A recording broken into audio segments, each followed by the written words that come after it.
my life, my family's life, my 2 companies that I moved here, and all my employees that I moved here, all of our lives have been enriched because of the policies that this guy laid out. I don't worship politicians, but I can acknowledge when politicians do the right thing. Look, on some very simple levels, Florida, and this was before DeSantis, but we're a no-income tax state. So you have low taxes. That helps economic growth. It puts more money in your pocket, then you can decide what to do with your money, either start a business, which we have low regulation on, or spend it however you see fit. So that was one thing. Then he did an incredible job, obviously, when it came to COVID, not locking down as long as everybody else, fighting the mandates, et cetera.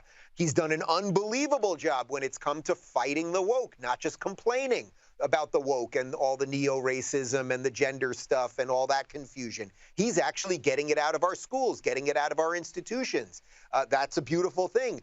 ESG, which is this corporate index that basically puts wokeness into giant corporations and banks and everything else. He's fighting that. So he basically has done everything that you could ask a chief executive, which is what the governor is, to do. And then the beauty of it, of course, is he went by winning his first election by about 30,000 votes, less than 1%, to a guy who turned out to be a meth addict. He won his last election, the re-election, just 6-8 months ago, by 1.6 million votes. And that tells you that if you do the right thing, that people will follow you and support you. And Paul, I'll give you one other data. Well, I'll give you 2 other data points. I think you know the first one, that over 1 million people have moved to Florida in the last 3 years, 1,200 people a day. And the fact that not only are they moving here, but we are the #1 place right now for Black-owned businesses, which you might want to tell the people at the NAACP, because they just put out a warning for Black people in Florida, which is completely ridiculous. Of course, garbage. But obviously, no one is perfect. There's only one bloke who got the chance to walk on water.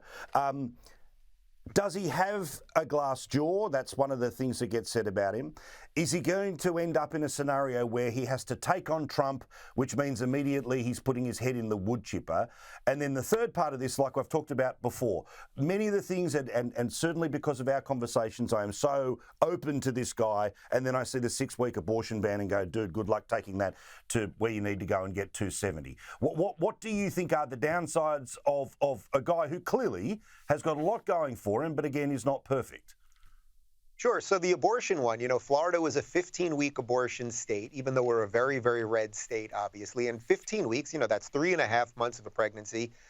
Most people, if you would have asked probably something like 70% of Americans 20 years ago about 15 weeks, almost everyone would have agreed on that. So the fact that he moved it up to 6 weeks just in the last month or so, I think that probably helps him in the primary, right? Because in the primary, you have to run to your base, so you have to be more conservative, let's say. But I think that actually could hurt him in the general. He will be seen as more anti-abortion. And regardless of what your opinions on abortion are, or your audience, or my opinions, we know that a massive swath of women in America vote as abortion at the top of their hierarchy. If you were to pick the list of things that you vote on. So I think that one could hurt him.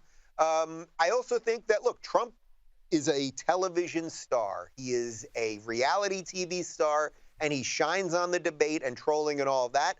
DeSantis, I don't think debates are his strong suit necessarily. He's a great communicator, maybe not the best at sparring. But, the other thing about DeSantis is he has really learned on the fly. It wasn't that he was against lockdowns from day one, but then he started getting data and he changed on the fly. So he's been very malleable. And I sense that, I've met obviously most of his staff, the people around him. They seem like they're pretty on the ball. And I think if they see a weakness with him, they'll address it. And I think he's clever enough or has the wherewithal enough to listen to them.